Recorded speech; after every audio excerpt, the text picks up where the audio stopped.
Assalamu alaikum students, I am Usman from Conceptual Chemistry Zone. अस्सलाम वालेकुम students, I am Usman from conceptual chemistry zone और आज हम second year chemistry में से चैप्टर नंबर 11 की एक्सरसाइज को पढ़ेंगे। इस चैप्टर का नाम है अल्कोहल्स, फिनोल्स एंड ईथर्स। ये एग्जाम पॉइंट ऑफ व्यू से बहुत इंपॉर्टेंट चैप्टर है। इसमें काफ़ी कॉन्सेप्ट्स जो हैं वो हैं। तो इंशाल्लाह आज की वीडियो में आपकी तरफ से जो क्यूरीज़ हैं हम उन्हें भी सॉल्व करने की कोशिश करेंगे और कॉन्सेप्ट बेस्ड जो है इस एक्सरसाइज को सॉल्व करने की कोशिश करेंगे। मगर उससे पहले एक छोटी सी रिक्वेस्ट, अगर आप मेरे चैनल पर नए हैं या मेरे चैनल की वीडियो पहली बार देख रहे हैं तो आपसे गुजारिश है कि चैनल को सब्सक्राइब कर लें, क्योंकि मैं इस तरह की इन्फॉर्मेटिव वीडियोज़ अपने चैनल पर लाता रहता हूँ। तो चलते हैं जी एक्सरसाइज की तरफ। एक्सरसाइज का पहला क्वेश्चन जो है वो फिल इन द ब्लैंक से रिलेटेड है। पहली फिल इन द ब्लैंक देखने से पूछा गया है primary, secondary and tertiary alcohols can be identified by dash test. तो प्राइमरी, सेकेंडरी और टर्शियरी अल्कोहल जो है उनको हम लोकास टेस्ट से आइडेंटिफाई करते हैं।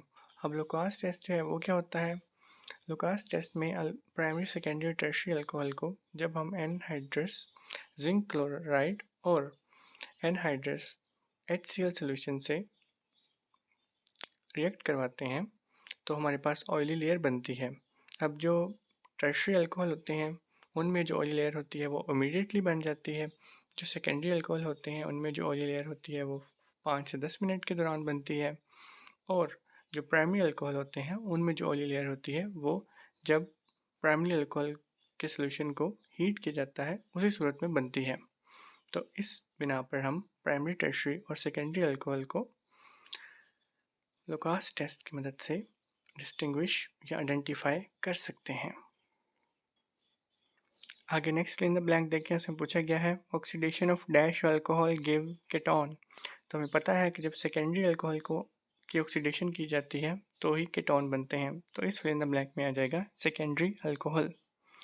आगे next fill in the blank देखिए, उसमें पूछा गया है alcohol on heating with dash give alkenes at high temperature. तो अल्कोहल्स को जब सल्फ्यूरिक एसिड के साथ हीट किया जाता है तो अल्कीन्स बनती हैं। इसलिए third fill in the blank में वर्ड आ जाएगा H2SO4। आगे next fill in the blank देखिए, उसमें पूछा गया है alcohol have dash boiling points than ethers due to stronger hydrogen bonding.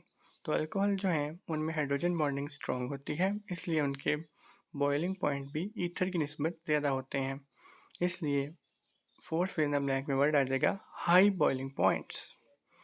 आगे next fill in the blank देखिए, उसमें पूछा गया है Williamson synthesis is used to prepare dash. तो विलियमसन सिंथेसिस जो है वो ईथर को प्रिपेयर करने के लिए इस्तेमाल होती है। ये इस चैप्टर के एंड पे एक रिएक्शन लिखा हुआ है, वो आपने अच्छी तरह देखना है और इस फिल इन द ब्लैंक में आ जाएगा ईथर। आगे next fill in the blank देखिए, उसमें पूछा गया है dash is also called wood spirit. तो मेथानॉल जो है उसको हम वुड स्प्रिट कहते हैं, इसलिए six fill in the blank में वर्ड आ जाएगा methanol. Again seventh fill in the blank देखिए, उसमें पूछा गया है carbolic acid is the other name of dash. तो इस फिल इन द ब्लैंक में वर्ड आ जाएगा फिनोल, क्योंकि फिनोल का दूसरा नाम जो है वो कार्बोलिक एसिड है। आगे eighth fill in the blank देखिए, उसमें पूछा गया है primary, secondary and tertiary alcohol can be prepared by reacting Grignard reagent with dash and dash.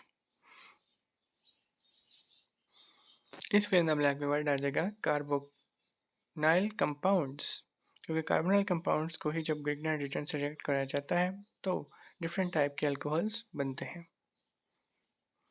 आगे next fill in the blank देखिए, उसमें पूछा गया है alcohol and dash react to produce esters. तो अल्कोहल जब कार्बोक्सिलिक एसिड के साथ रिएक्ट करता है तो एस्टर्स बनते हैं। इस फिल इन द ब्लैंक में वर्ड आ जाएगा कार्बोक्सिलिक एसिड्स। आगे next fill in the blank देखिए, उसमें पूछा गया है dash is used as an anti freezing agent in automobile radiator. तो ऑटोमोबाइल रेडिएटर में जो एंटी फ्रीजिंग एजेंट इस्तेमाल होता है उसे हम कहते हैं ग्लाइकोल। इस फिल इन द ब्लैंक में आ जाएगा ग्लाइकोल। आगे next fill in the blank देखिए, उसमें पूछा गया है the process of conversion of starch into alcohol with the help of microorganism is called dash। तो इस प्रोसेस को हम कहते हैं फर्मेंटेशन। और आखिरी फिल इन द ब्लैंक देखिए, उसमें पूछा गया है ketones on reduction give dash alcohols. तो कीटोन्स की जब रिडक्शन की जाती है तो सेकेंडरी अल्कोहल्स बनते हैं। और जब एल्डिहाइड की रिडक्शन की जाती है तो प्राइमरी अल्कोहल्स बनते हैं। ये बात आपको पता होनी चाहिए। आगे नेक्स्ट क्वेश्चन देखें जो कि एमसीक्यू टाइप से रिलेटेड है। पहला एमसीक्यू में पूछा गया है which compound show hydrogen bonding. तो इसमें पहली ऑप्शन जो है उसमें अल्केन है। अल्केन में तो हाइड्रोजन बॉन्डिंग नहीं होती। दूसरी ऑप्शन जो है वो अल्काइल हैलाइड है। अल्काइल हैलाइड में भी हाइड्रोजन बॉन्डिंग नहीं होती। तीसरा ऑप्शन जो है वो ईथर फैमिली से है। ईथर में भी हाइड्रोजन बॉन्डिंग नहीं होती। और चौथा ऑप्शन जो है वो अल्कोहल है, इथाइल अल्कोहल। तो इथाइल अल्कोहल जो है उसमें हाइड्रोजन बॉन्डिंग होती है, इसलिए करेक्ट ऑप्शन जो है वो डी ऑप्शन है। आगे नेक्स्ट एमसीक्यू देखिए, उसमें पूछा गया है which compound shows maximum hydrogen bonding with water. तो वाटर के साथ जो मैक्सिमम हाइड्रोजन बॉन्डिंग है वो मेथनॉल शो करेगा, इसलिए ऑप्शन नंबर ए जो है वो करेक्ट ऑप्शन है। आगे नेक्स्ट एमसीक्यू देखें which compound is more soluble in water. इसमें ऑप्शन नंबर ए जो है वो करेक्ट ऑप्शन है। और ऑप्शन नंबर ए जो है वो करेक्ट ऑप्शन इसलिए है क्योंकि अल्कोहल में हाइड्रोजन बॉन्डिंग होती है और बाकी गिवन ऑप्शन में किसी में भी हाइड्रोजन बॉन्डिंग नहीं होती। तो जिस कंपाउंड में हाइड्रोजन बॉन्डिंग होगी वही वाटर के साथ ज़्यादा मैक्सिमम जो है वो सॉल्युबल होगा। आगे नेक्स्ट एमसीक्यू देखिए, से पूछा गया है which compound will have the maximum repulsion with water. तो वाटर के साथ मैक्सिमम रिपल्शन जो है वो बेंजीन शो करेगी, इसलिए ऑप्शन नंबर ए जो है वो करेक्ट ऑप्शन है। आगे नेक्स्ट एमसीक्यू देखिए, से पूछा गया है ethanol can be converted into ethanoic acid by. तो एथेनॉल को जब एथेनोइक एसिड में कन्वर्ट करना हो उस प्रोसेस को हम कहते हैं ऑक्सीडेशन। तो इसमें ऑप्शन नंबर सी जो है वो करेक्ट ऑप्शन है। आगे नेक्स्ट एमसीक्यू देखिए, से पूछा गया है which enzyme is not involve in fermentation of starch. तो बाकी तमाम एंजाइम जो है फर्मेंटेशन ऑफ स्टार्च में इन्वॉल्व होते हैं, लेकिन यूरिएज जो है वो फर्मेंटेशन ऑफ स्टार्च में इन्वॉल्व नहीं होता, इसलिए ऑप्शन नंबर सी जो है वो करेक्ट ऑप्शन है। आगे नेक्स्ट एमसीक्यू देखने से पूछा गया है which compound is called a universal solvent. तो आपको पता होना चाहिए कि यूनिवर्सल सॉल्वेंट हम वाटर को कहते हैं, इसलिए ऑप्शन नंबर ए जो है वो करेक्ट ऑप्शन है। आगे नेक्स्ट एमसीक्यू देखने से पूछा गया है methyl alcohol is not used. तो मिथाइल अल्कोहल जो है वो सब्स्टिट्यूट और फॉर पेट्रोल के लिए इस्तेमाल नहीं होता, इसलिए ऑप्शन नंबर सी जो है वो करेक्ट ऑप्शन है।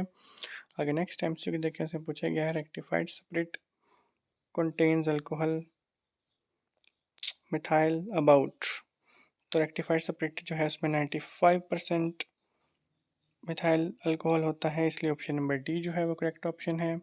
आगे नेक्स्ट एमसीक्यू देखने से पूछा गया है according to Lewis concept ether behaves as. तो लेविस कंसेप्ट के मुताबिक जो ईथर होते हैं वो बेस के तौर पर बिहेव करते हैं, इसलिए ऑप्शन नंबर बी जो है वो करेक्ट ऑप्शन है। ये थी चैप्टर नंबर 11 की एक्सरसाइज। और अगर आप इस तरह की मज़ीद इन्फॉर्मेटिव वीडियो से बाखबर रहना चाहते हैं तो आपसे गुजारिश है कि मेरे चैनल कंसेप्चुअल केमिस्ट्री जोन ज़रूर सब्सक्राइब करें। Thank you so much for watching. अल्लाह हाफिज़।